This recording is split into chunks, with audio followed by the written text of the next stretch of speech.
어린 소녀가 나치에게 간청합니다.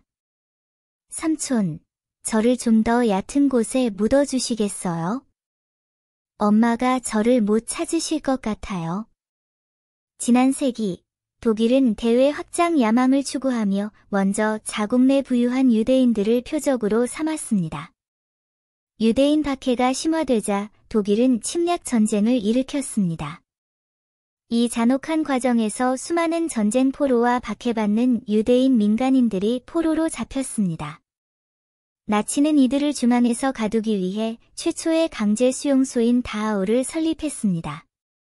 다하우 강제 수용소는 독일 바이에른주 다하우 근처에 위치해 있었습니다. 원래는 버려진 공장이었습니다. 1933년 나치는 이곳을 유대인과 전쟁 포로들을 감금하고 박해하는 시설로 개조했습니다. 수감자들은 생존의 희망이 거의 없었고 죽음만이 그들의 유일한 운명이었습니다. 끝없는 고통에 직면한 많은 사람들은 감각이 마비되어 마지막 순간까지 고통을 덜 받게 해달라고 기도했습니다. 하지만 이 지옥 같은 세상에는 순진한 어린 소녀가 살고 있었습니다. 그녀는 왜 자신과 어머니가 이곳에 갇혀 있는지, 아버지가 어디로 갔는지조차 이해하지 못했습니다. 어느 날, 어린 소녀는 고개를 들고 순진하게 어머니에게 물었습니다. 우리는 왜 여기 사는 걸까요? 아빠는 어디 계세요? 딸의 질문을 들은 어머니는 눈물을 글썽이며 말을 잇지 못하고 흐느낌을 참았습니다. 그녀는 딸에게 이곳이 사실은 죽음의 감옥이며 그들이 벗어날 수 없는 악몽을 겪고 있다는 사실을 차마 말할 수 없었습니다. 얼마 지나지 않아 어린 소녀의 엄마는 나치 군인들에게 끌려갔습니다. 어린 소녀는 엄마가 어디로 갔는지 이해하지 못했고 주변 어른들은 차마 진실을 말해줄 수 없었습니다. 엄마가 살해당했다는 사실 말입니다. 며칠이 지났고 엄마를 잃은 어린 소녀는 외로움과 두려움에 자주 울었습니다.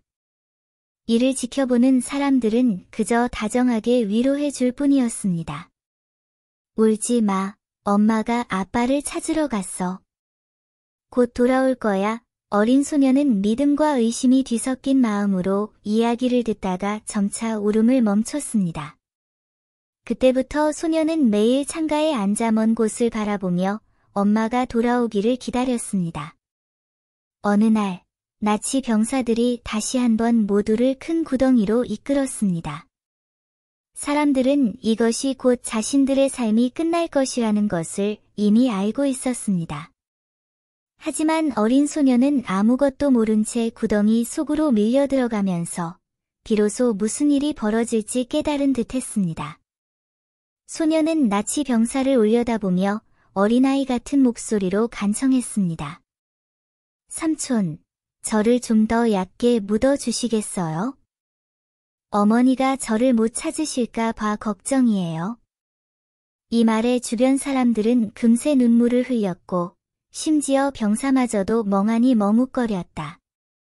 그의 얼굴에는 망설임과 죄책감이 스쳐 지나갔다. 그의 손은 떨렸고 어떻게 해야 할지 알 수 없었다. 하지만 상관을 돌아봤을 때 그에게 돌아온 것은 차가운 명령뿐이었다. 계속하라는 명령이었다.